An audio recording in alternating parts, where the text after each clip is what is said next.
اف زیدتری د سالانه دولتا ترکا فاشیست تجریدک گیران لدیجی ریبر عبدالله اوجلان فرس کریه و هر کود چف تجرید گران تردبه. تجرید دمان هاده گهشتی آستکه که ریبر عبدالله اوجلان جیگل هاتیه و شارتن. اف یک جیل گوریزاگوری نامنتوی سوجکه لدیجی مروواهیه. اندام کمیته آزادی ریبر عبدالله اوجلان مصطفی کولک دیار کر که ریبر عبدالله اوجلان نتنیج بو گلی کرد آزادی خواست لیبلیج تواهی روجلاتا ناوین ره.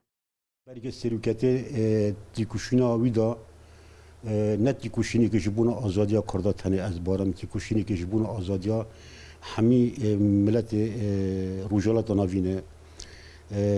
جبونا رزگار کردن همی انسانیت یعنی ولی ارکی هر کسی که مرحله داره ارکی پری مهمه هم هر کسی که ورده خبینن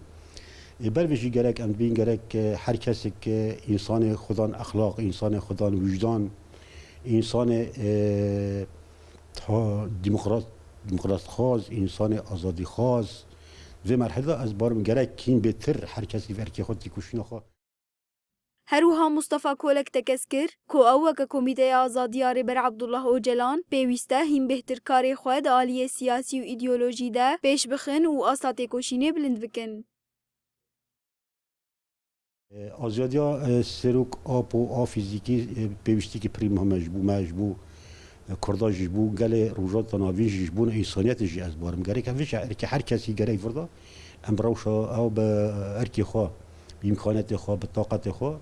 به درفت همی مزن ام في مرحله راكن تجديد لسر سيركتي از بارم ام راكن فيش برويجي ام دمي قوميتا ريبر ازاديا ريبر اوبو فروشوندا اوی ام بکن ارکی پری مزن این بهتر دالی خودی کوشینا خدا دالی سیاسی داد دالی ایدئولوژی داد دالی همه ملوه دا ام کارو خواهد خواهد از بارم ام بخینن و هر هفته دو جاران مالبات و پاریزرین ریبر آپو با آرمانجا هفدیتنه سردانا گرتیگه ها امرالیه دکن لیدا خوازین وام ببرسف دمینن هری داویجی جزاین دیسیپلینه حتی شش مهدنجی لدیجی ریبر عبدالله اوجلان هات فرس کرن